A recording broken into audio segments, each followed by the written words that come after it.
Hello again, it's Martin North from Digital Finance Analytics. Welcome to our live stream event today on the 13th of April 2021. Glad to have you on again, and big show tonight. Got Chris Bates ready to rock and roll. Just before I bring him in, I just want to go through my normal reminders, and that is that we actually don't provide financial advice on this channel. This is just a general conversation. We don't know your specifics. Do play nice in the chat room, please. We do moderate the stream, no racial slurs. This is as at the 14th of April, or sorry, should they? 13th of April. I'm ahead of myself. Anyway, April 2021. Use @WalkTheWorld to get my attention if you want to participate in the chat and ask a question, or if you want to use Super Chat either to get your question to the top of the queue or indeed just make a contribution to the running of the show. All greatly appreciated. But now, without further ado, let me push a few buttons and bring Chris Bates in. Chris, hello, are you there? Yes. Yeah, jolly How good. are you? Yeah, very good. All working. Yeah, that's good. I was a bit scared there for a second. No, it's all good. And we were just saying off air, you know, this market, it really is doing weird things, isn't it? And it's moving quite fast. I think we chatted about 6 weeks ago, and, you know, the very interesting observation is that things have continued to fire up in certain areas. So we're going to try and explore some of those. Also, I think try and get some of the gradation in there because not everything's moving at the same rate. And perhaps pose a few questions that people should think about at this time in the cycle. But what's your sort of general take on what's been going on? I mean, I can't believe the last 2 months, really. I think there's always a bit of a pent-up demand that kind of comes over Christmas, and, you know, there was a lot of positivity and there was no real negative things that happened. And so coming into the new year, you know, we were, you know, seeing lots of pre-approvals and still very low, you know, listings across the country and in certain pockets in particular. And, you know, we expected prices to rise, but don't think anyone really expected some of the results that we've seen over the last probably 6 to 8 weeks since the last chat, Martin. There's just been enormous FOMO really, and desperation on a very small number of properties, and, you know, new price levels really getting set in the suburb where that sold for that, so this must be worth this. And it's a very dangerous sort of buying mindset that happens once people see that sales and they start to believe everything's worth something because there's been a couple of sales. And so I think it's a bit too early to say whether, you know, there's going to be a floor to these prices. I think, you know, there's been quite a few more listings, I think, in the last couple of weeks, you know, since Easter. And so I'm really interested to see sort of how this maybe potentially a little bit more listings if they still have the same competition prior to Easter. So the next 2 months will be really interesting to see if it just keeps on kicking on, or whether, you know, some of those sales look back and go, well, actually someone potentially paid a lot of money and it's, you know, jumped ahead of the market a bit. Well, it's very interesting, and I think you make a fascinating point about the low volumes. We'll come on to that because, of course, some of the metrics that are actually being quoted are based on extremely low volumes at the moment. Yeah. I just want to acknowledge a couple of things. AI, thank you very much for the power bills. Really appreciate that. That's my power bill is horrible, and I just had a suggestion from the power people that they're going to take me onto a new plan, which is going to be 6% higher than the one I paid last year. So I've got to do some searching around, and appreciate that. And also, Jason M., thank you very much for that contribution too. Really appreciate it. Now, in terms of what we're talking about, these low volumes, I think it's worth just highlighting, Chris, that a lot of the sales are at the sort of the upper end of the market, right? Particularly standalone houses. So in a way, that's been distorting some of the metrics. Yeah, I mean, exactly right. The housing market's where there's competition and there's lots of buyers and very few sellers, and, you know, apartment market's pretty well publicised is struggling because of the investors, you know, the COVID impact of people wanting more space, the building issues, etc. So we don't probably need to go into too much detail about that, but you're seeing a high portion of houses, and then potentially more the areas that are, say, on the higher end, you know, so the inner ring and the sort of upper end premium. And so that all these sort of things distort the median figures. But you and I both joked, Martin, we don't really care about those numbers. What we want to see is actual case studies and multiple case studies where you can see, you know, that property sold at 2016 for this price and now it's sold for this price, and you can see what renovation they've done, and you know, and multiple. That's when you really understand how much the market's really moved or moving. Yeah, comparables, right? That's the critical thing. Comparables, right? In other words, property A versus property B, how similar are they? Are they in similar locations, similar characteristics, etc., etc.? And look, I don't think the hedonics does it very well, right? You've really got to get really granular. I was doing some work the other day on a inner city postcode where prices have only gone up about 1.5% over the last little while, right? And it's actually houses rather than apartments. But when you look closely, you got to say, is it on the main road? Is it not on the main road? Right? How far is it from the local station? How far is it from the local amenities, etc., etc. Right? And then you find other properties in the similar location, and then you can begin to draw some conclusions about what's really going on. But if you just look at the overall index for that particular area, you get nothing like the right answer. Yeah, and it's a lot of work. We get clients, I mean, even just today, clients, what do you think of this, Chris? How should we make an offer? And I'm like, well, to do that research and due diligence to figure out what it's worth is hours and hours to really kind of understand what's selling, what's sold, what else is on the market, the vendor's motivation. It's a lot of work to actually, and a lot of detail that you're just not going to find out unless you've got inside knowledge from a real estate agent. So, it's really hard for buyers at the moment because the market is moving on them, and unless they're super desperate and go and pay 20% over the guide prior to auction, then it will go to auction. And a lot of people don't want to be paying 20% over the guide. So, but someone is. And so it's a really tough one to value a property. And the problem is in some suburbs, similar houses that are not the same quality, one might be a busy road or south facing or privacy issues or building issues are selling for similar prices. And that's always a worry when I see that, is because you think, well, that's not getting discounted for the things that make it, holding it back really, or will hold it back long term. And so it shows that there's a lot of desperation in the market when that happens. I don't think it's happening everywhere. I think, buyers are definitely more picky than they were, say, in the previous boom. And I think, what people know, that the house is, a lot of COVID, had to spend a lot of time at home, the kids, it's working from, study at home. I think a lot of people thought, the house needs to be in a better location. We're not just going to accept anything. So I do think the lower end, poorer quality properties will still struggle because buyers will still be a little bit more picky than they have been in the past. Yeah, I think that's right. And I'm certainly seeing Western Sydney areas in particular are still wobbling. Of course, we'll come on to apartments because apartments is a whole other story. Not a very popular story to tell because it's not the same positivity as standalone houses. Just a couple of quick comments.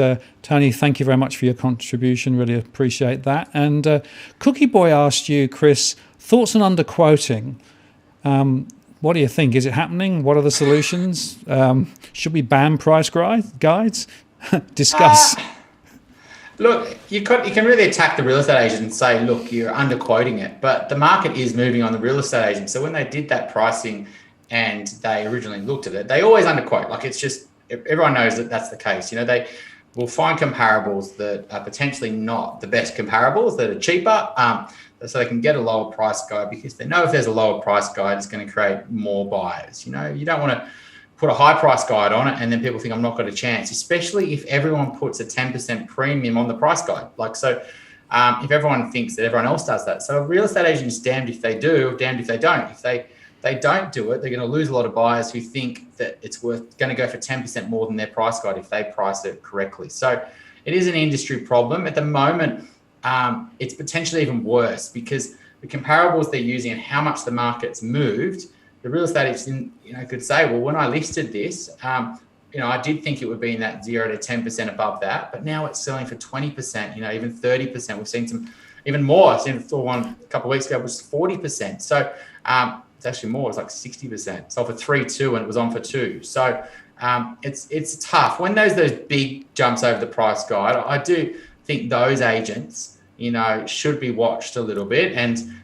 because it's obviously something's happened there that's not right. If it's 10-20% over, yeah, okay, but if it's 30-40, I don't know. It's hard to really, what's the right strategy? Do you put on what the reserve's going to be, what the price guide's going to be? It's a really tough one to answer.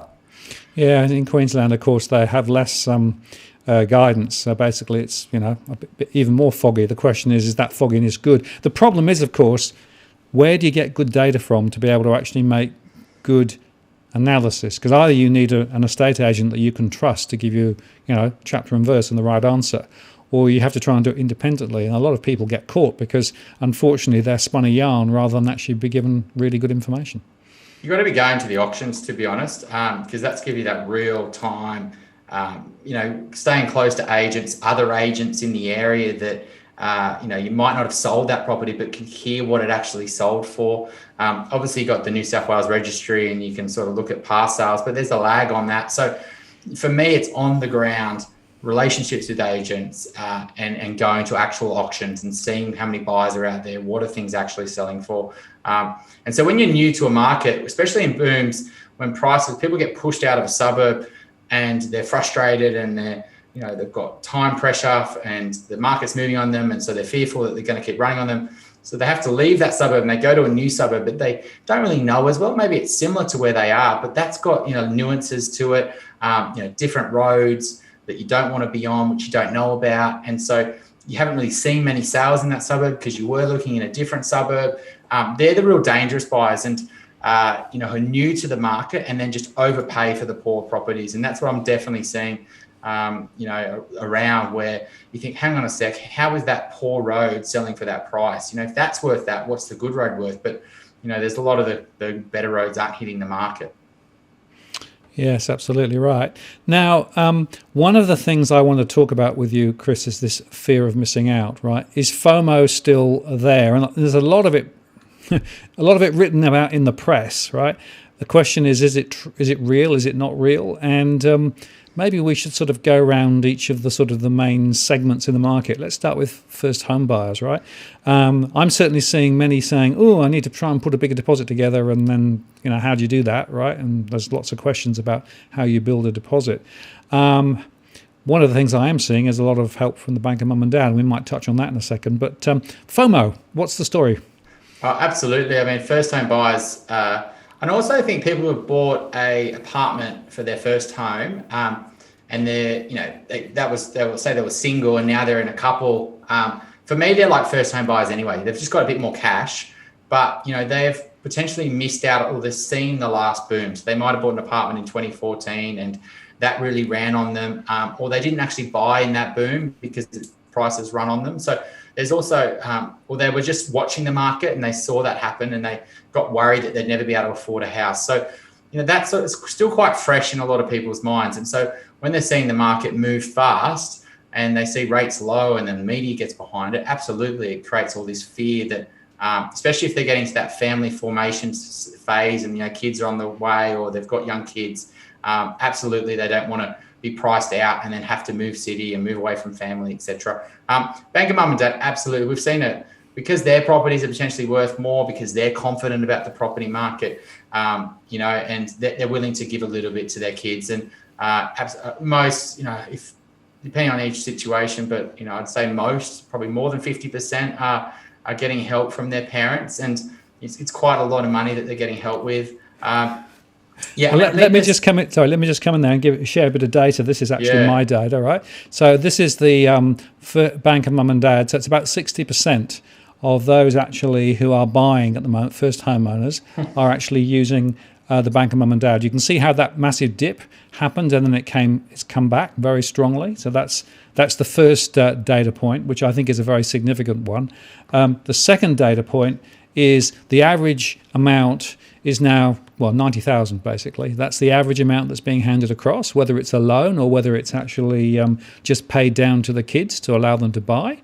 And interestingly, quite a few of them are also adding into that the 20K from the superannuation drawdowns either side of June, thanks to the the COVID arrangements, and also adding in anything they can get by way of grants from the government, either state or federal, right? And you can basically construct quite a big deposit, which means you can then go buy. And the other interesting data point, which I'll just share with you, is this one, which is that the Bank of Mum and Dad is in the top 10 lenders. This is stacked by the total estimated value, right? So about 33 billion are actually sitting there in the Bank of Mum and Dad, which puts it ahead of the Bank of Queensland, HSBC, AMP, Members Equity, right? Just behind Suncorp Metway and Bendigo Adelaide Bank. I mean, this is a significant factor which is definitely impacted, particularly, I'd make the point, Chris, in Sydney and Melbourne, where, of course, the prices are very extended. Yeah, I mean, parents want to help their kids, especially if they want them to stay close, say there's grandkids and things like that. So I'm glad your stats do go along with what I was saying. I didn't have the data to back up what I see on the ground, but yeah, and I'd also see the confidence, how it kind of dropped off and then it picked up. Parents do want to give it when they're confident that they're going to get it back as well, right? So that makes sense there. I mean, the first-time buyers are really struggling. It's there is sort of limits on how much they can borrow. And how much due to their savings, and savings usually the thing holding them back. And so a lot of them are going back and saying, look, mum and dad, look, if we had another 30,000, we could buy, spend another 200,000, because every 15,000 that they've got basically improves their purchase price 100,000. And so we're seeing that, yes, they're going to find more money. Just we're saying, look, if you want to increase your pre-approval, you need more money. And a lot of pre-approvals are increasing what they want to spend, basically. So they usually thought 1.2 and now they're going up to 1.6 because A, the market's moved on them, and B, then they're worried that it's going to just keep running on them. So it's very interesting. Interesting thing for us as a business, we do a lot of education on what's a good property, what's not a good property, is it a good decision for them long term, and don't buy that and potentially buy this. And so our clients are a little bit more educated than say most brokers would just say, here's the loan, go spend it on whatever you want. And so we've got the most pre-approval than we ever have. And we're actually not doing that many purchases, which is, March wasn't this sort of crazy month where lots of people bought because they were all getting blown out by all these desperate buyers. And so, it's really tough for first-time buyers, especially the ones that wanted to buy last year and life took over. They just weren't ready, or they were a bit hesitant making offers. They didn't get the deal done late last year. Christmas happened, and then prices have moved, 10 to 20% in some areas, and their whole plan's gone to pieces. They just cannot go there. And so I really feel for those buyers that just couldn't make it happen last year for some reasons outside their fault. And it's worth just reflecting it takes on average 10 years now to save for that deposit, right? Looking at the data compared with 6 years a few years ago. And the other point there is that you get the deposit, and then you sort of, as you say, find that the market's moving away from you, and you then start to panic. And so I'm seeing a lot of people still panicking, saying, "Oh, yeah, I'll never get in the market. I'll never get in the market. I've got to buy now." And that's when you often go and then buy stuff that you shouldn't buy, right? The second class, the slightly less expensive property in the less good areas. Unfortunately, those often remain laggards, all the way. So you make the wrong decision on the way in, and then you get stuck with it. Yeah, and that's definitely happening. And we're having to stop a few clients, like literally this week, even today, where they're feeling a lot of pain. The pain from over Christmas, but then the pain is they've been blown out at auction multiple weeks in a row now, and they're either looking at alternatives. I should buy an investment property somewhere, or should I, buy this apartment, and they're just going away from completely what was a good decision because they were so close. They just don't want to go through the pain anymore. And the interesting thing is, because interest rates are low and they're likely to stay low, and the fixed rates where they are, that's interesting. Fixed rates are moving a bit, but the mentality shifted on the appetite to take on the debt. And so, someone taking $1 million mortgage, say, when rates were 4%, we're probably paying $5.5 grand a month. But then that will now, for that same amount per month, they could probably borrow 1.4 million. Assuming rates were say 2% on a fixed rate. So, a lot of people are willing to take on that debt because they're confident that rates are going to likely stay low, and they know that that'll get them a house, etc. So, that's where you say about affordability. Well, if rates do stay low, and people are willing to take that bet, then you can see why people are willing to spend a lot more money. Yeah, good point. And I just want to make the other point there. The debt to income ratio is very interesting, right? I don't know whether you're seeing this, but I'm seeing the debt to income ratio going up quite a lot. So at one stage it was sitting at sort of 6 to 7. We're now seeing it 7, 8, 9. I've seen one this week at 10. Are these new buyers? Yes. Yeah, it's very tough to get more than sort of 8. 7 is starting to get looked down from the banks, which is just communication from different banks where they don't really want to see 7 times more. It's got to be super strong and lots of good history. 6 is very common. 6 to 7 is what a lot of people are spending. To get more than 7, 8, you need to be pretty crafty. You need to be using lots of non-banks and playing your loans around and be pretty strategic. And I don't think it happens as much as it was. But going back to 2014, that was every bank. You could get 10, even more times, especially if you're looking to buy investments rather than homes. You could borrow a lot more money. And so I do think things are wound back from there, but people are maximizing. They're not willing to say borrow at 3 or 4 times their salary. They're saying, well, let's borrow at 5 or 6 times because rates are low. And so what you're doing is you're creating a lot more, capital in the market. Yeah, and that 10 times one was a non-bank. They deliberately went to the non-bank because they were turned down by the majors and the regionals. So they went to a non-bank, and they're paying about a 1% higher interest rate. Oh yeah, easy. I mean, it's some of the non-banks have got pretty competitive products, and so you can go there if it's potentially. We don't really like using non-banks. We just worry about their funding line and getting stuck there and becoming a mortgage prisoner, which you spoke a lot about through the other downturn in 2018. Martin, where people can get stuck on higher rates and those rates can jump on them. So we're not a massive fan of non-banks unless we have to go there, and we very rarely do. Well, what about upgraders then? So the people who are looking to move maybe they're looking to improve rather than move. Yeah, and this is an interesting point, right? Like if you go and spend, got $1 million property and you spend $500,000 on it, well, you've increased and you borrowed that money. Well, that's going into the property market and it's increasing the median. And so the renovation boom is absolutely going to flow through on prices. People weren't going on overseas holidays. They're spending a lot of time around the house. All the data sort of points to a renovation boom. So the other thing why they're renovating is there's no other alternative, like the Tina effect, where they look at the other prices, the properties they want, and they've run on them, and they can't even see them online anyway because they're just very low listings. And so they say, well, yeah, even if we do want to upgrade, I'm not going to sell my property because it could take me 6 months, it could take me 12 months, and the market could move on me, and then we might have to.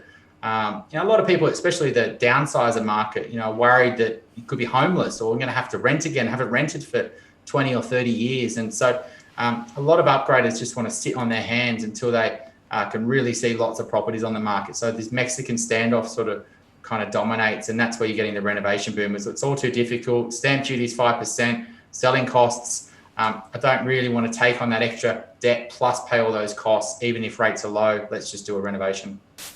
Yes. Now let's turn the other table then, the downsizers, right? I do a lot of work with people who've got a property, and quite often the mortgage is sort of quite well repaid, if not completely repaid, but it's getting to the point where they're thinking, oh, I've got this equity, maybe I should think about moving into something smaller, and then they start looking at it and then realise that there are a whole bunch of barriers. It's not as straightforward. It gets really, really, really complicated, and the risks that they're actually coming up with are actually quite significant quite often. Yeah, a lot of downsizers particularly want to stay in the suburb that they're in, because they've got friends and networks and they're comfortable there, and they don't want to swap suburbs. And so they look at cheaper houses or smaller houses, and they've got a lot of the demand from first home buyers. So they're going up a lot. And so, yeah, they could cash in, but they're not going to cash in as much. A lot of the bigger, older apartments, they just don't exist, and they're very competitive. And so they look at the sort of trends, whether they should do it, and they go, well, there's not actually much money in the pot after they do it. So downsize is a really sort of tough one to sort of navigate right now, where they're going to, well, like, there's not actually another property I want to buy. And also, is it financially better just to hold my house? Should I downsize in 3 years' time when house prices are moving if I've got a bigger asset? It's financially better just to stay here and ride out the boom. And so that also happens. Yeah, and there's some interesting debate as to whether the government's going to try and do something to stimulate people to move into smaller places, right? I mean, there's been a talk about it quite recently, and there's probably going to be more talk ahead. I guess the other point is that the stamp duty stuff gets quite interesting as well, right? Particularly if you are transacting. And again, some of the downsides that I've spoken with basically is thinking, oh, hang on, the transaction costs even to buy a relatively smaller place is still quite extended, and then they do the maths and think, oh, hang on, I'll stay put. Yeah, exactly. And the stamp duty changes, I mean, who knows? It should be coming out soon, what may or may not happen there. And do we really need this other rocket added onto the market right now? Probably not, but they're pretty keen on it. So I'm very watching that. Also, the responsible lending changes, what happens there. Yep. There's a lot of push to access super for first-time deposits. Not a good time, not a good thing. So it's interesting, all these other things that could add more demand to the market. Well, it's very interesting, of course. All of those are potentially further boosters to a market that's already quite hot and probably getting hotter, at least in the short term.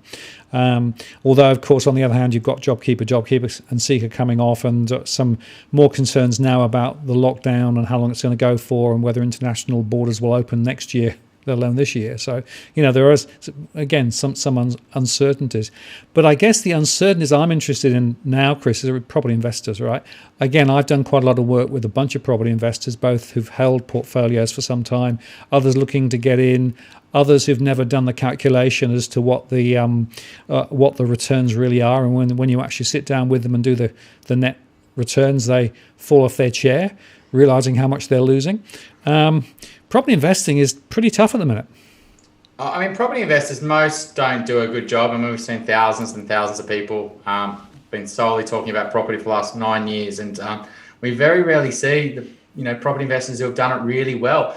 The problem is that a lot of them have gone where other investors have, and so you get this sort of group of them around, say, apartments or new house and duplexes in southeast Queensland, or their houses, 30, 40K because they're cheap and they've been sold the dream by some sort of property expert. So a lot of investors haven't really done it well, and they've also been smashed in the last year because of the rental vacancies and, there've been apartments, etc. So if they get any sniff about getting out and they can ride off this, say, massive demand in first home buyers, then they're potentially going to get out. Even today, a client had a townhouse in Brisbane. He's like, I know it's not a great investment. I've learned, I'm much more educated than I was when I bought that. And, I would like to get rid of it. And when you got that type of property, you don't just want to rush and just do a fire sale and sell it at any point in time. And so we're just like, well, let's just have a quick look on real estate and see what's actually selling. And we were shocked that, this townhouse has actually started to rise quite a lot in the last 3 months. And that shows the desperation in the Brisbane market. And so him as an investor, he's saying, well, yeah, actually now's a good time to potentially try to take advantage of that, because when new prices go up, say in townhouses in Brisbane, other developers, even small-time developers will be saying, well, let's do that for townhouse development now because we can sell them for $750 each, and so more supply will come. The same thing as apartments. As soon as apartment prices start going up, developers build more. And so if you've got a poor asset because of a supply issue or a demand issue, this may be a good option just to sort of, get out and then reuse that capacity, reuse that equity to pay off your home loan or to reborrow and buy actually quality assets. So, I do think that's happening. Absolutely. And again, my conversation with a number of investors are showing a greater propensity to think about putting it on the market and getting shot of it, right? Because when you do the maths, particularly with low interest rates, you don't get as much benefit from the negative gearing and those sorts of things, right? Which is something else they hadn't thought about too. And it was painful for them in 2020 because, they used a lot of their cash flow if they didn't have a tenant or they've got maintenance issues and, they might have had job issues, etc. And so that was a stressful thing for them. And so, if they could get that stress out of their life, they would do that at any chance. And so I think that's a big part of it as well. And I just want to underscore, as I sometimes do, Chris, is that the gross yield, which is the price versus the theoretical rental stream, is not a very good indicator of anything at all, right? What you need to do is to look at the net yield, which is the actual rents that you can achieve, and also includes the other costs that you're actually involved in looking at, right? And when you do the net, around 55 to 56% of property investors that I've got in my surveys at the moment are underwater. Or in terms of just negative cash flow? Yeah. That's positive cash flow in property isn't really a thing that you should be looking to achieve. It sounds great. Like, I have a property, it pays me to sort of own it. I always wonder what's really making it positive. What's giving it that high yield? It's either because people are willing to pay a lot of rent for it, but they're not wanting to buy it. I'm willing to pay $500 a week for this, but I'm only willing to buy it for $300,000. Well, why is that? Why aren't people really wanting to buy it? And so you start to figure out that's a high yield for a reason, or whether it's renting per rooms, or whether it's a granny flat out the back, and maybe that's not as sustainable as you think it is. Maybe when that tenant leaves, you can't re-rent it. And so I don't really get excited by a high yield on a residential property. I always start to think, well, what's the cost of that? What's the opportunity cost that's giving it that high yield. Yeah, that's a very good point. And like I said, the trouble is people get fixated on the gross yields, which are meaningless numbers anyway. And it's interesting making some comparable net returns. A bit higher in Queensland, a bit higher over in the west at the moment, very low in Melbourne, and pretty low in Sydney overall as well. So, yield's also fully taxable. So, if you get an extra $200 a week rent, you're like, 800 versus 600, you're like, that must be a much better property. Well, that's 10 grand a year, but after, 40 or 50% of that going in tax, so it's 5 grand a year. Well, that could be $1 million property. So, if that property grows more than $5,000 a year, even though it's got a lower rent, and you pay capital gains tax, which is 25%. So maybe if it grows more than 7 or 8 grand, it's a better property. So you've got to focus on the capital value, not the rent. Yield's fully taxable. It's a big mistake property investors make. Right, now we're going to introduce everybody to Tina. Yeah, I mean, that's really the no other alternative to, a lot of first-home buyers are experiencing it. There's no other alternative. They were in 2020 going to the regions, and that was great for affordability. It gave a whole access to more properties that young families and couples in the city could look at because of the flexible work, and I think that's great, and hopefully it continues. Unfortunately, they've gone to the regions and they've pushed up all the prices in the areas that they really want to live. And these regional places have got a lot less properties. That's why they're small towns, right? And so all the sort of, the Central Coast, where you are, Martin, north of Wollongong, the Byrons, the Sunshine Coast, etc. A lot of these areas where people want to go have gone up 30, 40%. And so now they're back into the city and saying, look, let's just stay in the city. Let's just find something. That we can't go there, or we don't want to go there and have to commute. So, I mean, that's really playing out, unfortunately, at the moment. Yes, and I think it's going to continue. I don't see that things are going to dramatically change, but it does make for very interesting decisions. But I thought I'd just share 3 articles, Chris, which are actually quite interesting, right? So this one, whoops, wrong button, sorry. Let's push this one first. There was an article in the Fin Review today saying the rush back to the cities has begun. So it's very interesting. I think you were talking about this actually last time you were on. So you were obviously prophetic. Not pathetic, but prophetic.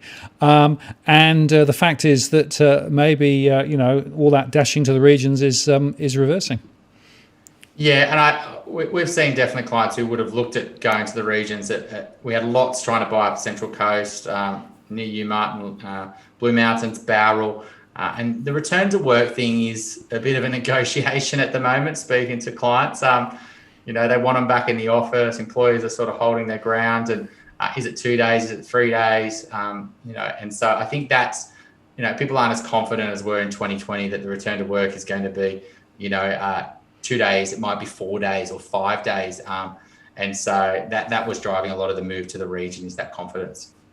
Yes, and I also noticed that whereas 3 or 4 months ago I was having quite a few people in Melbourne in particular looking at Queensland and thinking, well, maybe Queensland is a good place to go to.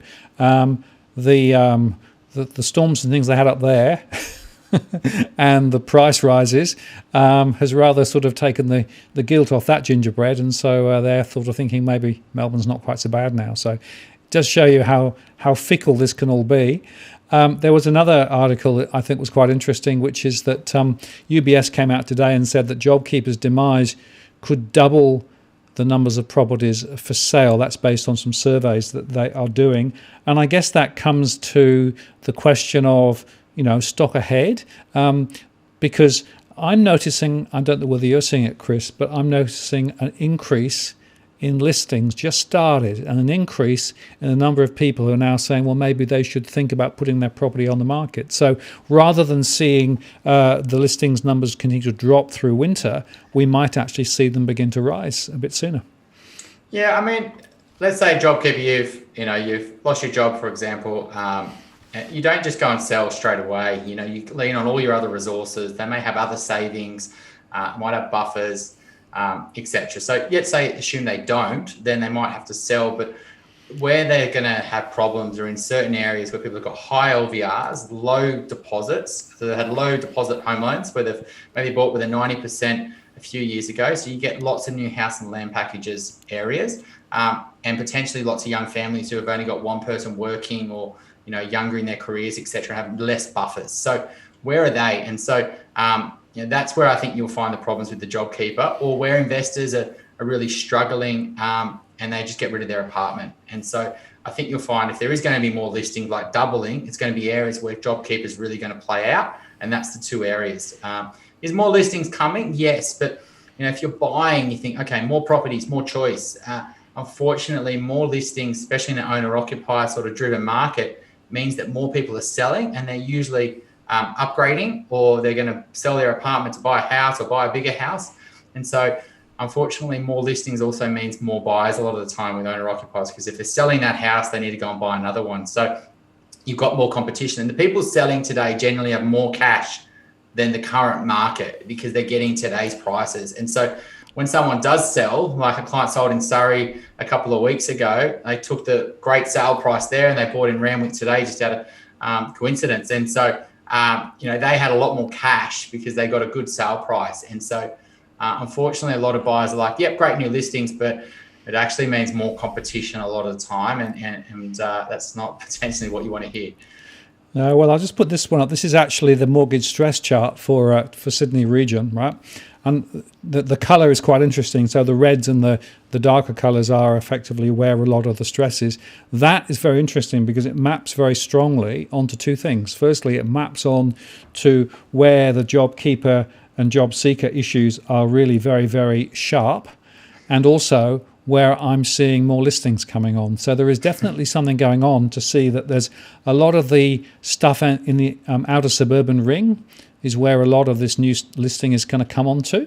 And those prices have not gone up much at all, in fact. So effectively, you could well see that, some suburbs, there'll still be lots of demand and not a lot of property. But in some of those outer suburban areas where there's already high levels of stress and high issues to do with JobKeeper and job seeker, you're going to see more and more property on. And that's just going to put more downward pressure on prices there rather than upward.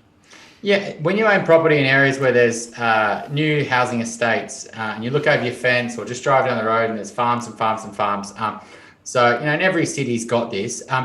The problem is when the government does an incentive to encourage people to build, like home builder, people are going to buy the new stuff, not the old stuff, and that yours is the old stuff. Even if it's a year old, it's old, and and it's nothing scarce around it. Your 300-400 square meter block is similar to what they're going to cut up.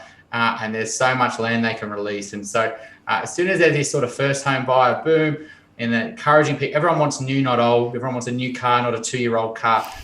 Those sort of affordability belt. And all the incentives and what the builders offer encourages people just to go down that route. And so, that sort of new housing estate where there's lots of other new housing estates, and lots of people are settling at the same time, all in 2019, all with 90% loans. All young families, very similar demographic, and haven't got much other cash, and so you can see where you get these real sort of supply, problems, and that's where you're going to see it, and that's where you're going to have demand problems because there's not that fear there. Well, prices aren't rising, so why do we sit? There's lots of listings, and so you don't even get good prices out there. You actually get fire sales. If a fire sales happen, the whole value of the suburb starts to get revalued, and it's a real dangerous place to be playing.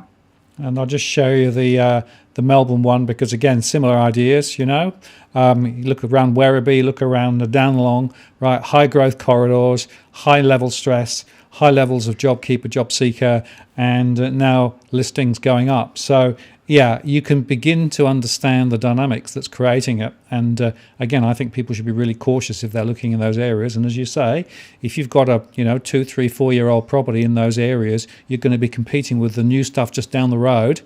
Very hard to shift it. Yeah, and they age really fast. You're buying a house for 200,000. You're not using the top material around town, are you? So you have to really worry. It looks new today, but you come back in 3 years' time and nothing's really holding up, right? And so you'll be very careful.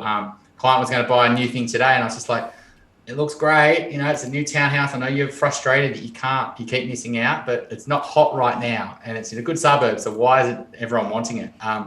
And it won't look anywhere near as good as it does now in a couple of years. And so even in established areas, you've got to be super careful buying the new stuff because it still ages and it doesn't have that timeless factor. Absolutely right. Now, here's just one I want to pick up from Chris King. Interested in your views on the changes to New South Wales stamp duty and its impact on Sydney property prices. Now, basically, there's going to be the option to go one way or the other way, right? So you can either pay up front or you can pay over time. The question is it going to have much impact or not? What do you think, Chris?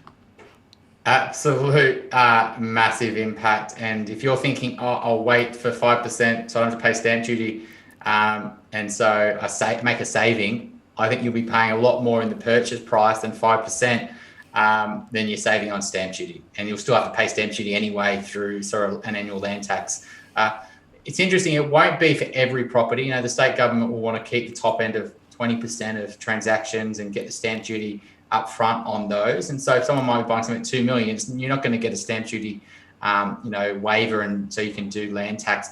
Ultimately, the reason it'll pump prices up is it reduces the deposit someone needs. You know, instead of needing a 15% deposit to buy, $1 million property, 150 grand, you now only need 100. And if you're at 70 grand, you go, wow, we can almost do this. We're almost there. So you start saving really hard. You ask families, and what seems so far away now actually seems doable.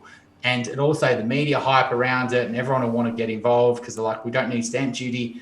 And so I think you'll find that. And also investors who've got, say, a little bit of capital, a little bit of equity, they're getting more equity now because prices on their assets are rising, and they maybe done some money work on renovations. And so they don't need to pay the stamp duty on plus the deposit on an investment property. And so I think you'll find investors are back. And it's interesting, we are getting investors back. It's nothing like it was, in early mid 2014, 15 time. But investors are definitely coming back, and they don't want to go near the apartments, but they want to go near the houses, but the houses are running on them. And so they are going back to the older sort of quality apartments that are in the sort of in Sydney. This is per se, where the house once the people can't afford houses in the areas they want to be, they'll go back to like they were in 2016, 2017, moving back to apartments, and but only in the premium areas rather than the new builds. Yeah, definitely looking in different areas for different types of property, no doubt about that. And I agree with you. I think that the stamp duty thing is a big deal. I also think that the other question, which I haven't seen answers for, is where are they going to close that gap, right? So if you suddenly stop receiving all this stamp duty from those transactions and you're getting a flow into the future, the councils are going to have a gap for a period of time, right? That's going to be another interesting one. How are they going to fill the gap? In other words, what other fees are they going to put up to cover the gap? Yeah, I mean, that's true. I mean, they're hoping that transactions will rise 50%. And everyone thinks, well, 50% more property selling is a good thing. But every sale of a property is a debt-creating event. The person buying the property generally has more debt than the person selling the property. And so what you're doing is you're creating more debt. And the person who's selling the property, just mental accounting, if they're upgrading, they usually take all that money. They don't say, I'll put 200 grand into shares, 200 into my super, and I'll keep 400 for the property. They take the 800 and they put it into property. And so, because that's what's worked for them. And so what you'll find is that, by creating these transactions, you create these debt creating events, and that'll push up prices as well. So more transactions create more debt. So that's what they're thinking. But, especially in home buyer bills, home buyers selling, generally if they're upgrading, they take on more debt. And so more listings, more debt. Yeah, and this is all fueled by debt, isn't it? The debt ratios are going up again, and the quantum of debt that's the banks are lending is also going up, even with those frantically paying down over there. The new ones are buying over here, so the net debt is going up. So this is a debt-fueled boom, which of course has to be repaid at some point. And I often say to people, just remember, the capital that you're borrowing still needs to be repaid. This isn't just about servicing the thing in the short term. You've got to pay it eventually, right? Potentially, Martin, potentially not. You can always sell the property. And so, you think, if I want to live in this, say, $2 million place, I've got to pay it off. Well, ultimately, you don't have to, you could slowly pay it off over 30 years. And in 10 years' time, you say, look, I'm going to sell it. And, you sell it, you pay it off via a sale. And so, I agree that you should be on, trying to pay off your debt. It's a good practice to build equity, to protect yourself, lots of reasons. But ultimately, it doesn't really matter if you pay it off, because you could always sell it, right? And it's a wealth creating sort of technique. And the other thing is low interest rates allows people to pay off their debt faster. And COVID allowed people to not spend anywhere near as much money as they did on lifestyle and holidays, etc. Right. And so a lot of people have got a lot of cash, and they're paying into their offset accounts, and they're smashing their mortgage. And so then that's giving them, more. Well, our mortgage was 800, and now it's say 650. And maybe we should do that upgrade now, or maybe we should buy that investment. And so low interest rates is also giving people that confidence to do other things, because they're just feeling quite cash rich at the moment. Yeah, well, this is another question I had beforehand, actually, from another Chris, who's basically said, look, I've got quite a lot of spare cash at the moment, right? Because, as you say, not spending on other things. I've got this mortgage. The rate is about 2%. The question is the best thing to do to pay down fast and get that mortgage down, or should I do something else with the money? Yes, I mean, you've got your cash cost, and that's what's happened. That's a whole markets around the world have been driven by low rates, because it's forcing people with cash to say, hang on a sec, I'm losing money. Even when you had, say, 5% interest rates, you lose 40% of that in tax, then you're getting 3% inflation. Let's say, I hope it's 3%, but it's not 3%, but let's just assume it's 3%. So your money in cash is never making money, right? And so people would, but when higher cash rates, so say 6 or 7%, then you say, well, I don't really want to invest that money. I want to pay off my mortgage, especially if it's an owner-occupier where it's non-deductible. That guaranteed return is quite high. I've got to get 9 or 10% to beat paying off the mortgage. But when rates are 2%, you've got to say get a 3 or a 4% in your investment. And so it's very enticing for you to go into stock markets, into Bitcoin, into overseas markets, etc. And so that's what's pumping up asset prices is low rates. And ultimately the government know that, hence why they're trying to, rates drive behavior. And so investing is definitely one of those things. I do worry about that sort of using the offset account. Even a lot of financial planners, don't really understand how to access debt properly. And being a planner for a long time, it frustrates me that, if you've got, say, 100,000 in your offset account and you think, I've got enough for a buffer, I should invest the money. What you should be doing is thinking, well, what equity have I got in the property first? Have I got a little bit of equity? And then redraw that equity and invest that money, because then you get a tax deduction on that debt to offset the income on that investment. And it's a big sort of mistake that a lot of people make. You shouldn't use the money in the offset account because that's non-deductible debt.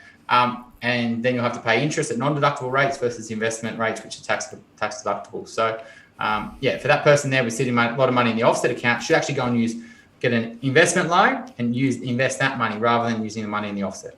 Yeah, and the which side of the tax you are makes quite a big difference, doesn't it, in terms of the net position? Yeah, exactly, and it just gives you a growing sort of investment debt, keeps reducing your home debt. When rates are 2%, you're like, well, it's not much difference. But if rates were, say, 4 or 5%, that difference could be 1 or 2%, and 1 or 2% return on your investment portfolio compounding over the longer term is a massive amount. So how you structure your debt with your investments is a huge impact on your net after-tax sort of return over the longer term. Absolutely. Now, here's one to chew on, Chris.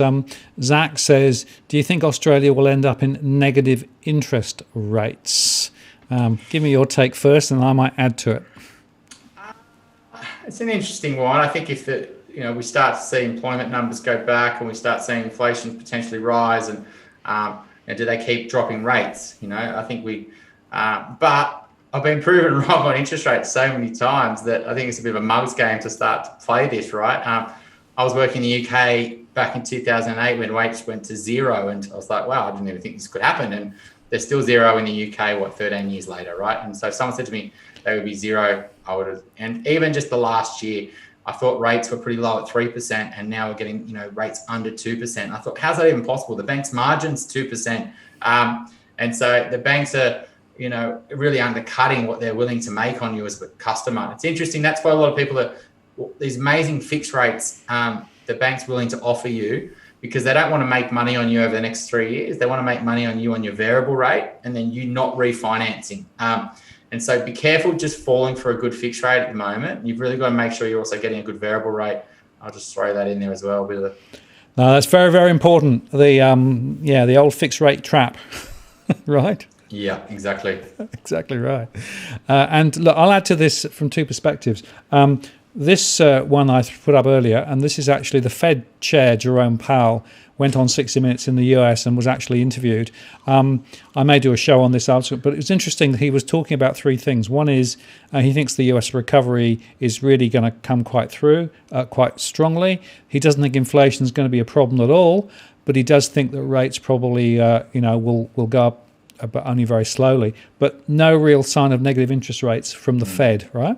Now, whether that's true here or not, I think here the Reserve Bank is definitely saying we don't want to go into negative rate territory, and all the research from Europe and elsewhere shows that negative rates has no real impact in terms of trying to get the momentum in the economy that they want. In fact, all it does, it just forces the banks into a situation where they have to be fed lower funding from the central bank to be able to make their profits. So basically, the central bank in the Eurozone is now paying for every loan that a bank makes.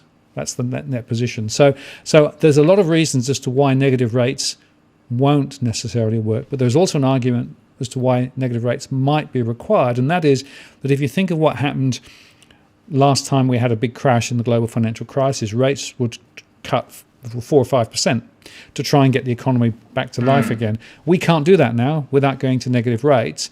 If in fact the economy continues to drag its chain and doesn't really turn, and I think there's some questions as to how strong the economy really is, then they might look at it. But at the moment, I'm probably thinking it's unlikely rather than likely. Yeah, I mean, ultimately, I think the rates are going to stay low, and because they're ultimately, if we're going to a lot of debt, especially in our property market, and that will take a lot out of our consumption if rates rise, and if there's any fear of rates rising, and so the RBA are very concerned that they know that this housing boom's getting out of control, but they don't really want to stop it because they know that they want to stop it other ways, maybe by forcing APRA's hand, etc.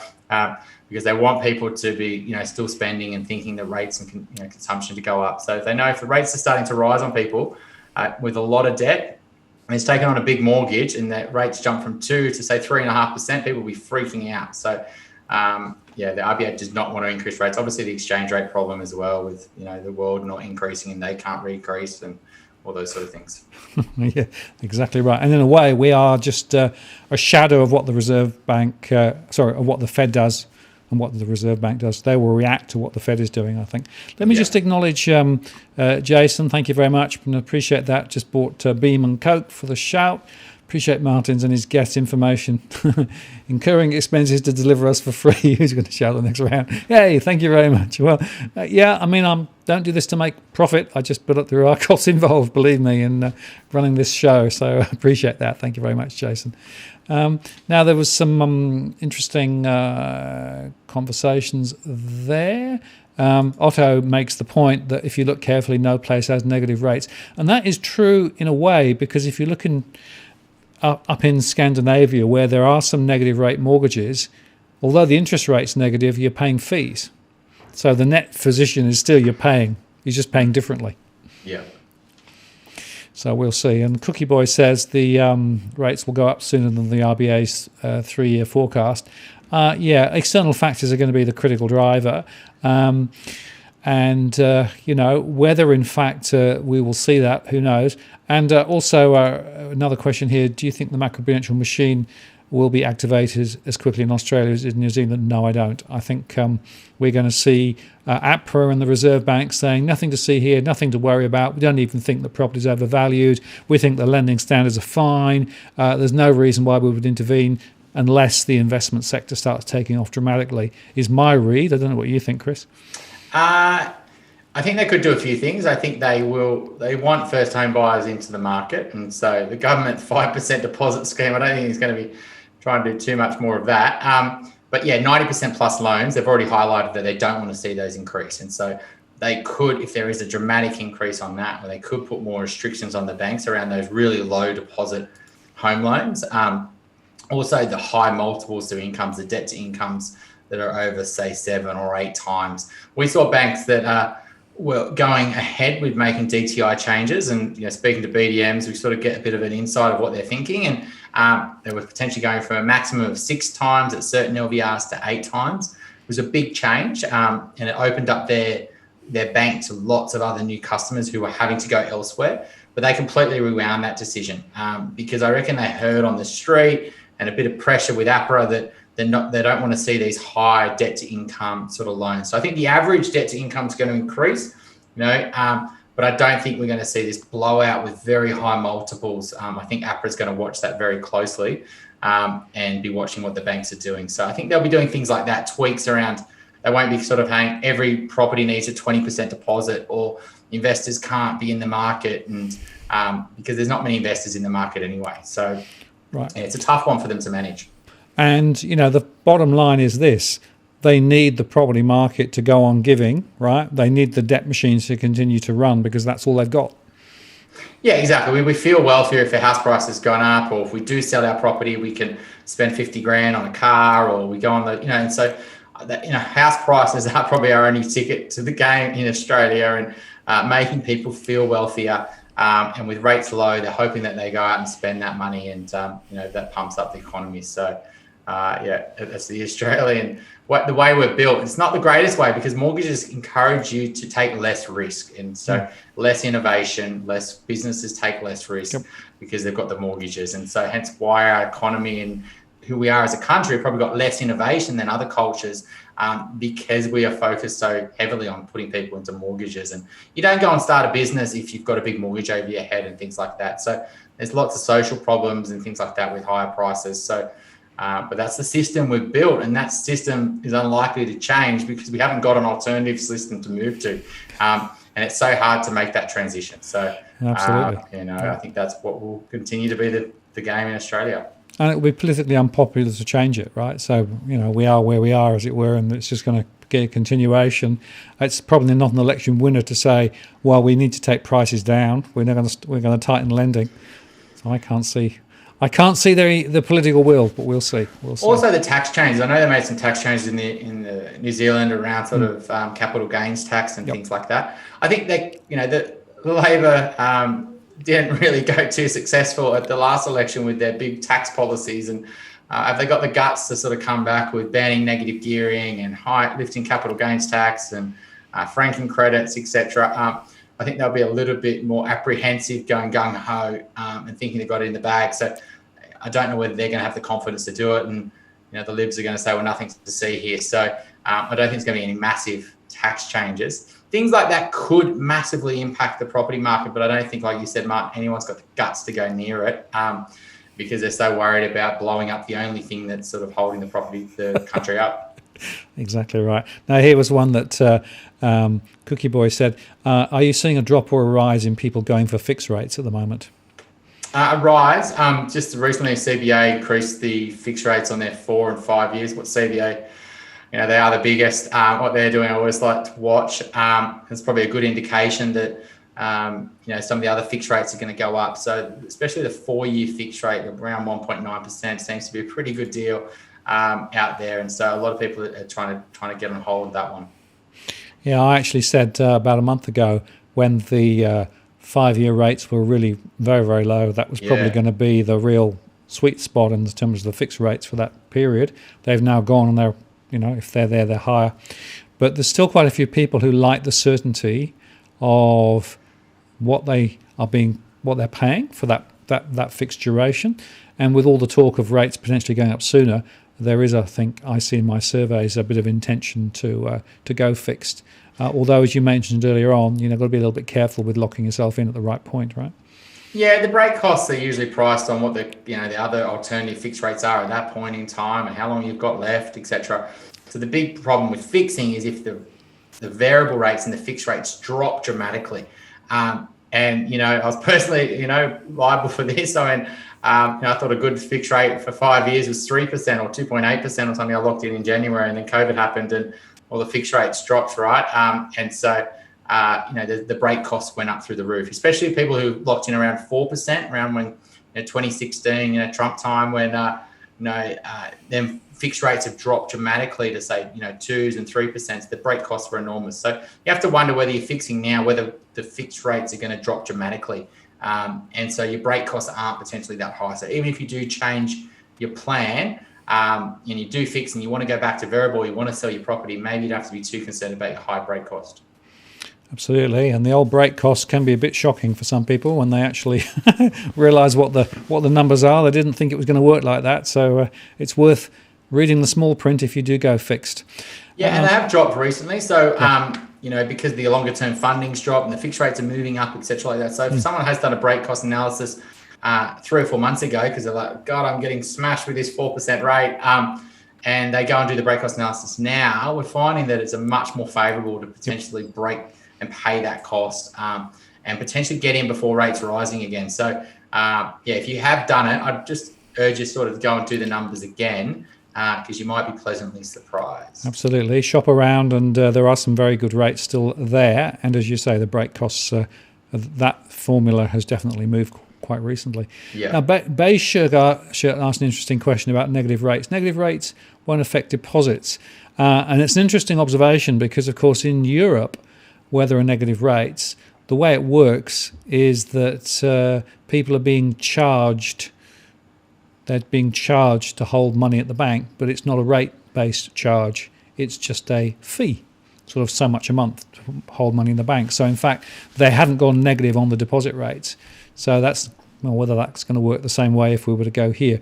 And the other thing is it's only on big deposits. It's not on small standard deposits. So it's 100,000 euros and above or something. It's true in Germany. It's true in some of the Scandinavian countries. So so far the retail end of deposits, even where negative rates are at the interbank level, haven't translated through to negative rates on deposits for most people.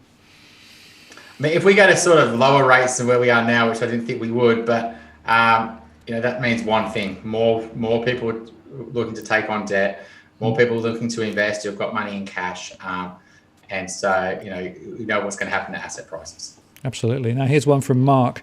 Do you think the government will do another stimulus if house prices start to drop?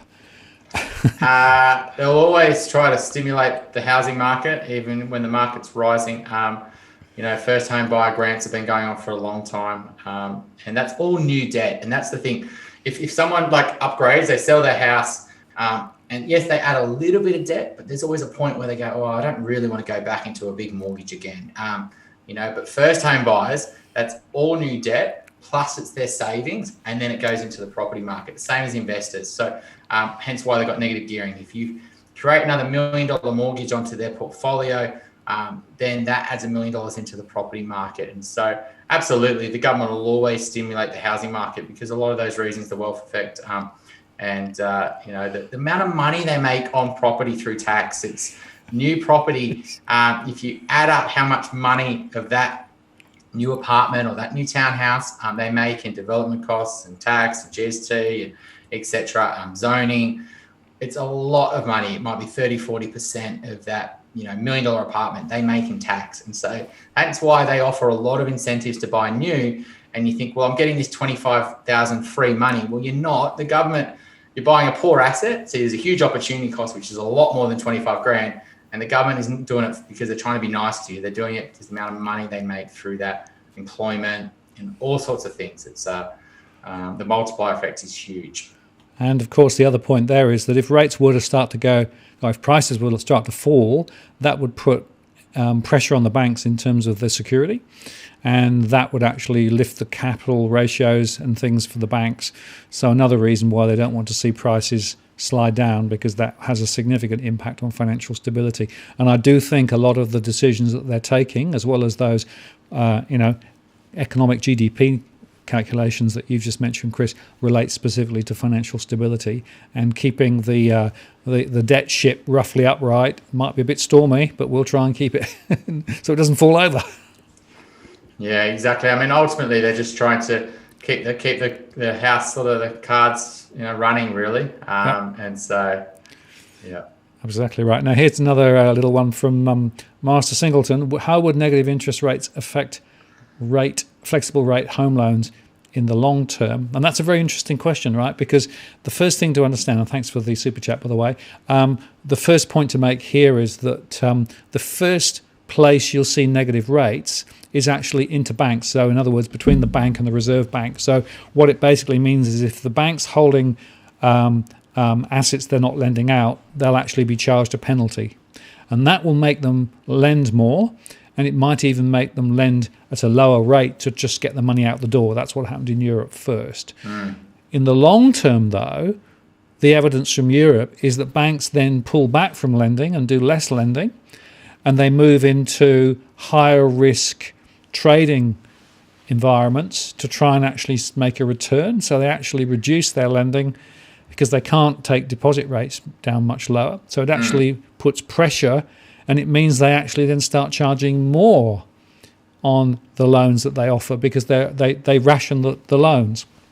So long term, negative rates can actually have an impact which forces variable rates higher. And I suspect that's how it would play out in practice. Yeah, and like I kind of said before, it'll encourage behaviour that we don't probably need more behaviour of, which is taking on debt to buy investments, whether it's property or shares, etc. No, well, I think we're good enough at doing that without more incentives, right? Exactly.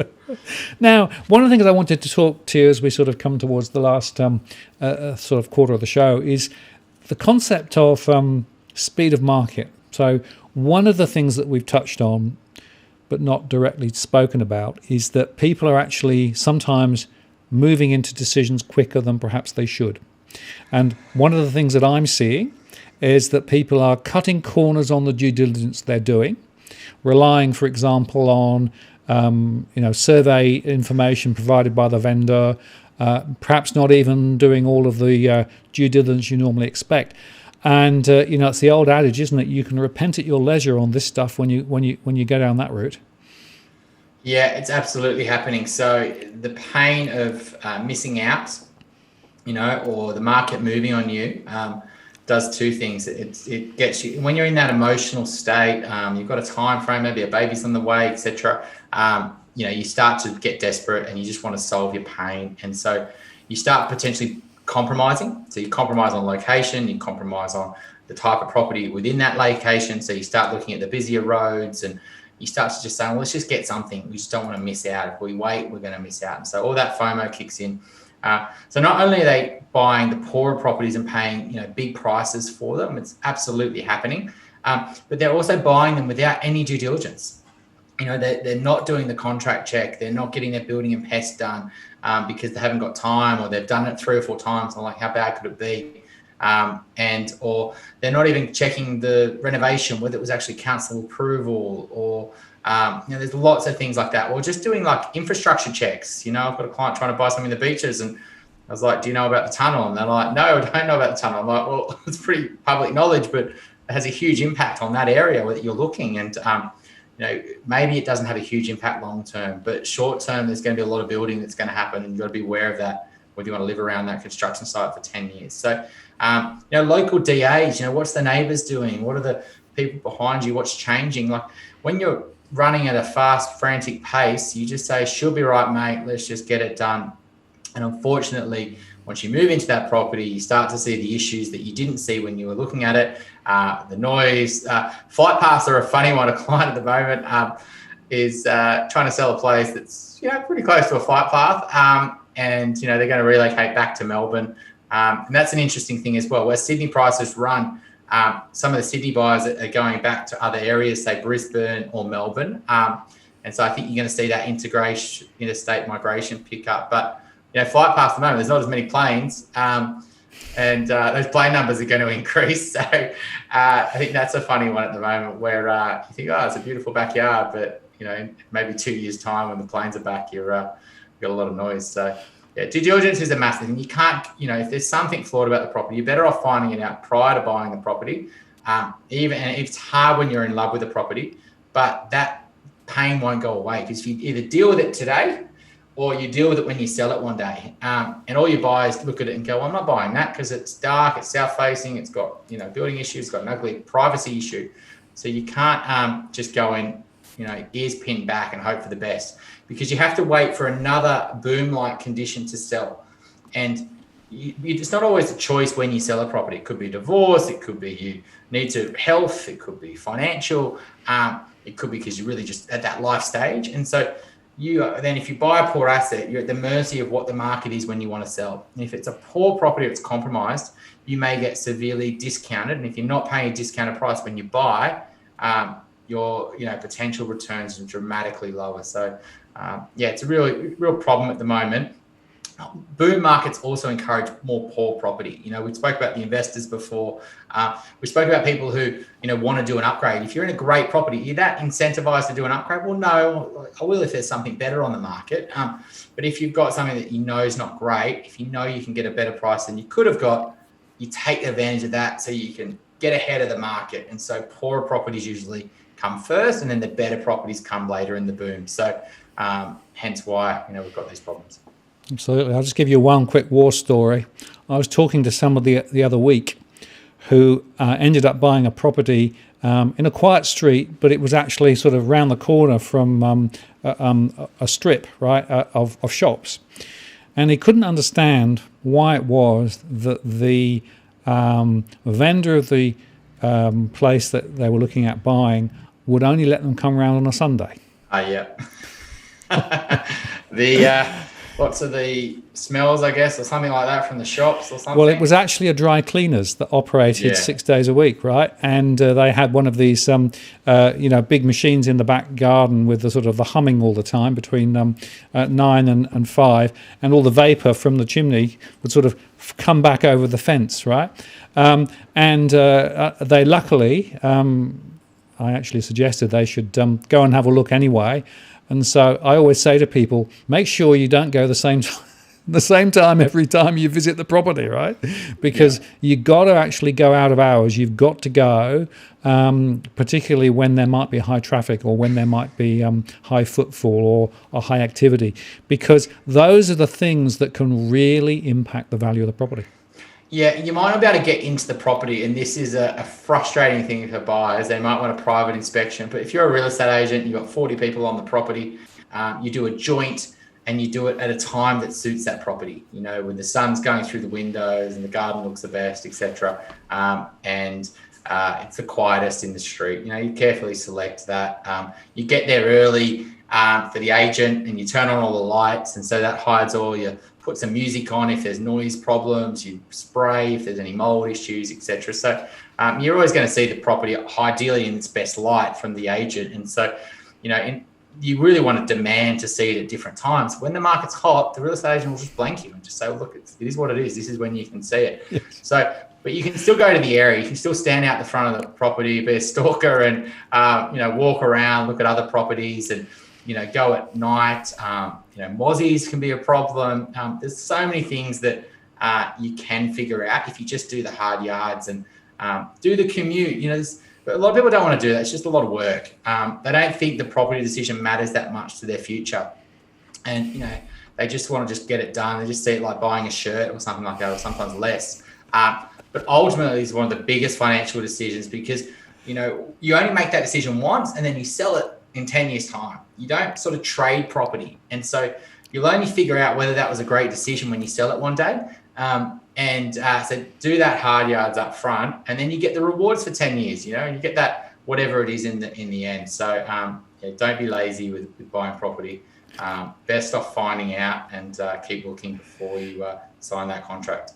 Yeah, and I'll just add a few things there. One is check the flood plan. Right, you can actually find out whether there's flooding in the area. Check the fire zoning, particularly in semi-rural and rural areas. That tells you a lot as well. And the other thing, which is really important, I think, is to think about traffic, particularly during rush hours. If you're on sort of, are you in a quiet street, but actually every rush hour it's a cut through road. Those sorts of things can make a huge difference, and quite often you don't find that out until you've actually moved in, which is too late. Rat run's a massive one, Martin. I mean, you're so right. I think it doesn't. You've always got the main roads, and everyone looks at those. but every suburb's got rat runs and every suburb's got shortcuts, and they can be just as busy as the busy road, and they're usually a lot smaller, and so they can be a bit congested and cars are stopping, and people, it's hard to get your car in and out. And so the rat runs, which are hard sometimes to find out, is a very big impact on property prices, because everyone in the area doesn't want to live on that road. And everyone said the main roads will always turn over more, right? They're generally not great places to live, and so everyone will be buying and selling in those. But there's also some streets that you'll find that they're selling a lot more, and the good chance is they're a rat run. And you don't want to be owning stuff on that. It's where the locals are always trying to get out of. Absolutely right. Heard a few of the raw stories on that recently as well. Yeah. Now, as we sort of come towards the end of the show, one last thing I wanted to touch on is we sort of mentioned that apartments were doing really badly, and particularly the old high-rise, the carbon cut out, pile them high, all the same, all the way up, 6 for sale at the same time, no differentiation. But there is another side to the apartment market as well. The more family style, aspirational apartment, the bigger, maybe the older one, which looks to me as though that's a bit on the turn. Yeah, absolutely. A lot of people who are from Australia, they live here now, they're Australian citizens, but maybe they weren't born here and they've moved here, and they've potentially moved from lots of different cultures, Europe, Asia, etc. And for them, living in an apartment is completely fine. They've lived in that before, they've grown up in them, and they didn't move to Sydney or Melbourne to live in the middle and outer rings. And so for them, they want to be in the action as well. They don't mind. They want the community. They don't need the sort of backyard. And so they've always been massive lovers of, just buying a nice apartment and living in a nice suburb. And so, and that's a huge part of the capital city markets anyway. The problem is when you've got a lot of the people who prefer the house, and they're then going to the apartment market, plus you've got investors, that's when you get these real sort of competition under these sort of apartments. And a lot of the sort of people who want the house have gone to get the house, whether they've gone to Central Coast or Wollongong or Inner West, as those prices of those properties rise and they get less options there, now they're going back to the apartments and they're saying, look, we don't want to leave the city. We want all the lifestyle benefits. We're just looking for a really nice apartment. And so we're getting lots of clients back buying apartments that would have potentially bought houses last year, but they've run on them. And we're also seeing the investors come out. They're going, we just can't compete with first-home buyers and upgraders. We're not that desperate to pay these big prices for houses and the maintenance. Why don't we go and buy a really nice older apartment? And so investors are back buying them. The downsizers always love them. First-home buyers, people not from... and migration, when migration does kick off again, and it will, Australia is more desirable now than it was a couple of years ago compared to global standards, especially if our economy does and unemployment sort of drops as well. The government's ticket to the game, we spoke about property, but the other ticket is migration and bringing in overseas talent, financial capital, and bringing it back into the Australian economy. And so when that happens, I think you'll also find the good sort of older apartments will do well as well. And the point to make there also is that the older apartments are better built. They've got more structural support rather than just the very thin materials that are used on the modern ones, and they're less likely to have the flammable cladding issues as well. So it really is quite significant. Yeah, I think speaking to building inspectors, they're not, older apartments are not without their issues, concrete cancer, rust, fire upgrade.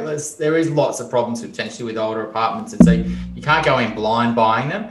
But you do want to buy one of those really maintained buildings, great strata reports, something that looks loved. If it's not loved and it's an older, you potentially are taking a big bet. So how it presents and the strata, it makes a huge difference on whether you should consider it.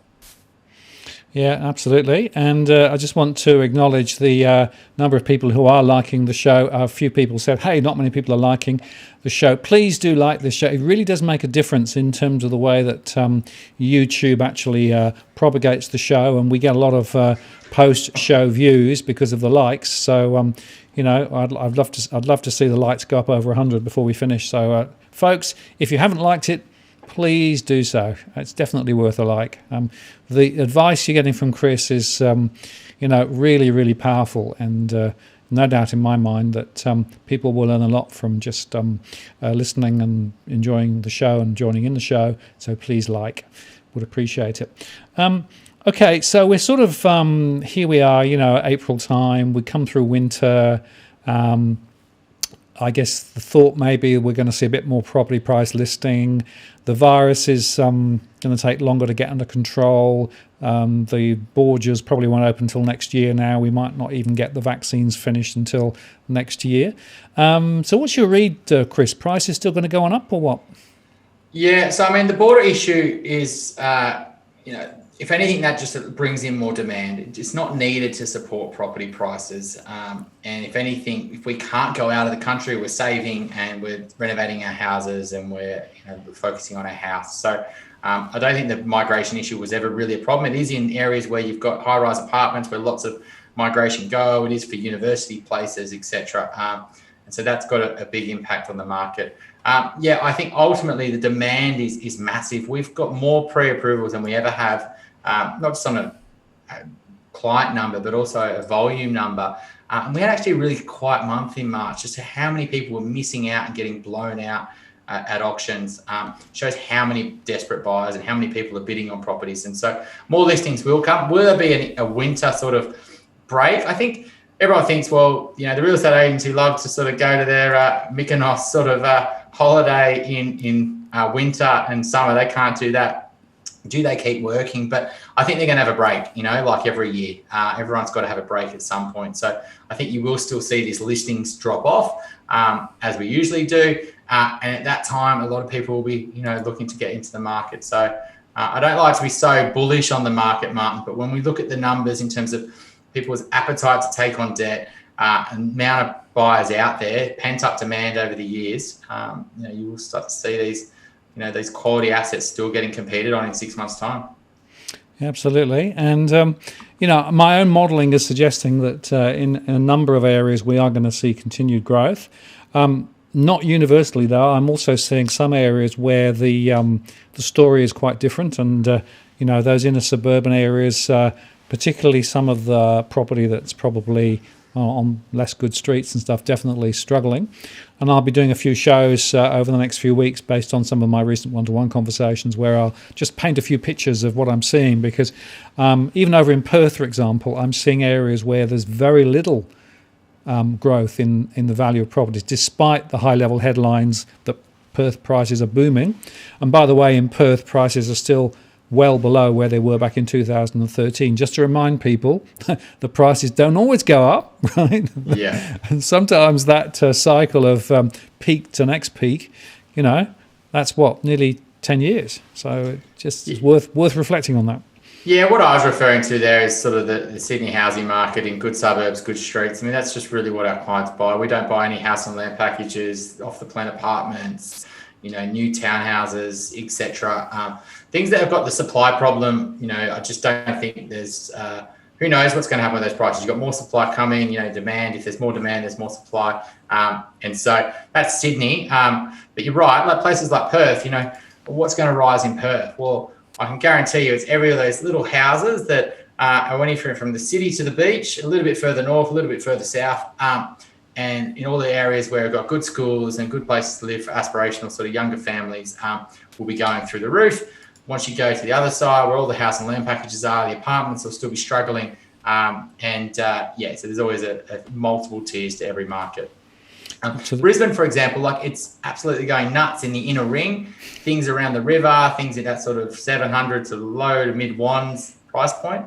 But, if you're spending less than that, some of the properties, Logan, Ipswich, prices aren't going nuts, right? So, a lot of people can read the headline and, know that it's nowhere near like that on the ground. There's certain pockets that are doing much better than others. Absolutely. Well, you have to go granular, as we keep saying, and, you really have to look at comparables and all of those things. And unfortunately, quite often, the high level headline, which is then replayed in the media and on TV and all of those sorts of things. And I will just make a couple of quick points here. SQM published their latest auction results, right? 67% in Sydney and 59% in Melbourne, which is just showing you that there is an alternative story with regard to auction clearance rates.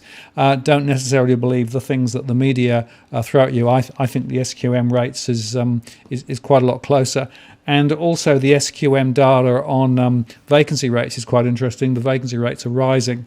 And I'm seeing that in some of my data. We're seeing quite a lot of spare capacity, particularly around rentals. And so a lot of people with rentals are hanging on to their existing tenant, hoping that they're not going to go away. But we're also seeing another move, and that is a lot of people are now forcing tenants out with a view to selling the property. So that's something, I don't know whether you're seeing it, Chris, but I'm seeing it in some of my surveys. Yeah, so vacancies, if you're renting a property and you become a buyer, you go out of the rental pool. If you're an investor and you sell your house or an apartment and you sell it to an owner or occupier, that's another property outside the pool. A lot of properties need that migration. That's what's, driving a lot of their options, that couple 100,000 a year in their city. And so vacancy rates won't be across the whole city, but if Sydney's vacancy rates are rising, I guarantee it's probably things around university as in apartments. Those areas are still struggling. More and more apartments are hitting the market in those areas. But if you go into the housing market, if, for example, like a lot of people go, can I rent this house? Or so let's say it's a really good suburb and there's 90% of the houses in that suburb will be owned by owner occupiers. 10% of those properties might be owned by investors, right? And those investors would have bought those houses, say, 10 or 20 years ago. Now, when that investor sells that house that's currently in the rental market, it's now unaffordable for other investors. Other investors say, I'm not going to buy a house for $2 million as an investment. It's just the subset of investors that can afford that is quite small. And so in these areas, number of houses for rent in that suburb have now dropped to 9. And then as the house prices rise even further, now the houses for rent in that suburb drops to 8. Because as soon as someone sells those properties, they sell it to another owner-occupier. So renting actually becomes harder every year to rent houses and things in good suburbs because there's not more rental demand, rental properties available. There might be apartments, there might be townhouses, but not the houses because there's just limited stock. Yep. Very good. And interesting suggestion there about local government. Yes, there's an interesting conversation to be had there. We might get to it at some point. Somebody asked about SMEs. I'll just put that one up. Zach said, SMEs travelling now, JobKeeper is over. Not well, according to my surveys. So I'm still seeing a large number of SMEs who are still saying that they're probably unlikely to survive. And by the way, every little lockdown and every slow recovery with regard to particularly the migrants and particularly the international visitors is really still hitting a lot of areas. I was doing some work the other day looking at Cairns and around there. It's not pretty. So we'll probably do a show on SMEs sometime down the track. Well, we're pretty close to the end of the show, Chris. Any last thoughts, anything we haven't covered that you think we should have covered? I just think people really need to understand there's a repricing of property that's happening because people are willing to take on more debt at lower rates. And so, a property is how expensive a property is how much the mortgage is going to be. And if the mortgage is much cheaper, then the property is much cheaper. Chris Joy, did write an article on this last week and around the housing potentially, more affordable than it's ever been. And Chris Joy has called pretty much every up and down in this market. And so I think he's a good voice to sort of listen to. Interest rates will drive behaviour and they are driving behaviour. So unless something dramatically changes to interest rates and they jump, you'll find that a lot of people are willing to take on more debt, especially when there's this positive feedback loop. Prices are rising. We've got to buy now. Investors start coming in. So, we're in that environment right now. To which I would say, yeah, except we've still got lots of stress out there. Mortgage stress is a lot higher than it was, before COVID hit. And so we saw people come back on repayment holidays. Everyone, there was a big thing talked up about that for a long time. Who aren't going to pay their mortgages? Look at the percentage now; it's under 0.5%. Even if that adds onto the arrears rate, it's not a big deal. Yes, there's potentially mortgage stress, but as long as rates stay low, that mortgage stress is manageable for a lot of people, and because their repayments are low. So the JobKeeper and businesses, if you've got a business in the CBD or you're reliant on tourism, which is a lot of the CBD anyway, or people coming back to offices, yet those businesses are going to be dramatically affected for some time. Or if you've got a business in Cairns, but a lot of businesses aren't reliant on that foot traffic, and we've got so much diversity, to our economy, I guess. Absolutely. And, like I always say, do the local work. Don't take the high-level stories, because you've got to get local. If you do that, you're going to do a lot better than just swallowing the high-level story. And, my view is there is definitely momentum on the upside. There's also some issues on the downside. Depends where you look, and it's going to be a very interesting journey ahead. Chris, I really appreciate your time tonight, and I know the audience have too. They've been appreciative as you've gone through with your thoughts and suggestions and comments. So thank you very much once again for spending some of your evening with us. And I look forward to the next conversation, because based on what happened since the last one, the next one's going to be a really interesting one. I think it is, Martin. I said at the start, I think, yes, prices have been massive in March and February. Like, I want to see April, May, June, July, and also what happens after winter. So, you've just got to be careful at the moment.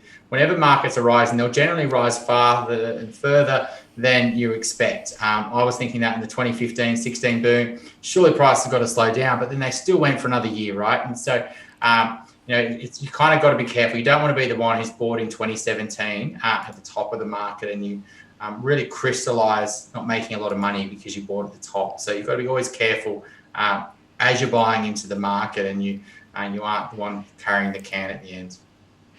Absolutely. And as with all of these things, it'll change again. These always will change, but the length of time it takes for some of those changes to propagate through is often, I think, underestimated. So, you see things over here, but it doesn't propagate immediately. So there's always some latency in the whole system. Yeah. Well, Chris, thank you very much for your time tonight. Really appreciate it. And I'm just going to close the rest of the show now. So thank you very much, and we'll catch up again soon. Cheers. Thanks, Martin. Good to chat as always. Thanks, mate. Bye-bye. Okay, so just to tidy off the show tonight, I just want to give you a bit of a heads up for next week. This is going to be a really interesting show next week. I have got Senator Gerard Rennick coming on. He's a Liberal senator from Queensland, and we're going to talk in detail about Reserve Bank, central banks, monetary policy, all of those things, and his views relating to some of the policy changes that need to be done. He, of course, was the guy who threw some balls at the RBA recently in one of the recent estimates. And so Gerard's coming on for an hour and a half. You'll be able to ask him questions direct. And so mark your diary. And I think this will probably be one of the most interesting shows of the year. Not to say that Chris's wasn't, but I think it's going to be great fun. So mark your diaries, and that'll be same time next week, Senator Gerard Rennick. And with that, just one other thing, those of you on the Patreon tier to get the stress data, you should be receiving in the next day or two an email relating to access to the members portal and to be invited into the beta test that we're running at the moment. I'll tell you more about that on another show, and specifically discuss the members area, what we're doing, and what we're hoping to build into it later. So watch for those emails. It'll come from members at Digital Finance Analytics. And with that, I want to say thanks very much to everybody for spending some time with us tonight. Really enjoyed the conversation. Very, very interesting chat with Chris tonight, and more to come ahead. Thank you very much indeed for spending this time with us, and I look forward to seeing you next week. This is Martin North from Digital Finance Analytics, signing off.